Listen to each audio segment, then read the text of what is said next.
আল্লাহ রাসূল সাল্লাল্লাহু আলাইহি ওয়াসাল্লাম হাদিসের মধ্যে ইরশাদ করেছেন, আব্দুল্লাহ ইবনে আব্বাস রাদিয়াল্লাহু আনহু হাদিস সহিহ বুখারীর মধ্যে এসেছে, রাসূলুল্লাহ সাল্লাল্লাহু আলাইহি ওয়াসাল্লাম বলেন, নি'মাতানি মাগবুরুন ফীহিমা কাসীরুম মিনান নাস, দুটি এমন নিয়ামত যে দুটি নিয়ামতের ক্ষেত্রে অধিকাংশ মানুষই প্রতারিত হচ্ছে, ঠকে যাচ্ছে, অধিকাংশ মানুষই ক্ষতিগ্রস্ত হচ্ছে, অথচ খবর নেই, বেখবর। এক নম্বর হচ্ছে আসিহা, সুস্থতা।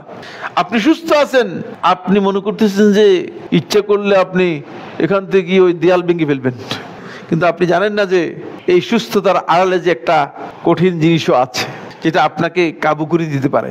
অনেকেই এই সুস্থতার যেই নিয়ামত, এই নিয়ামতের মর্যাদা না বুঝার কারণে এই সুস্থতাকে কাজে লাগাতে পারে নাই।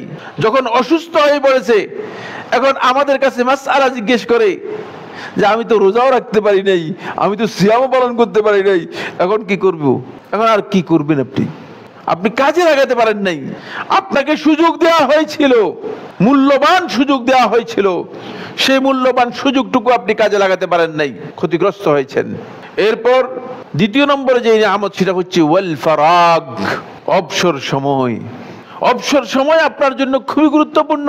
এই সময় যখন আপনার আসবে, সেই সময়টাকে আপনি নিয়ামত মনে করে নিজের জীবনের জন্য কাজে লাগাবেন, আল্লাহর আনুগত্যের মধ্যে কাজে লাগানোর জন্য চেষ্টা করবেন। তাহলে এই সময় আপনি সময় থেকে উপকৃত হতে পারবেন।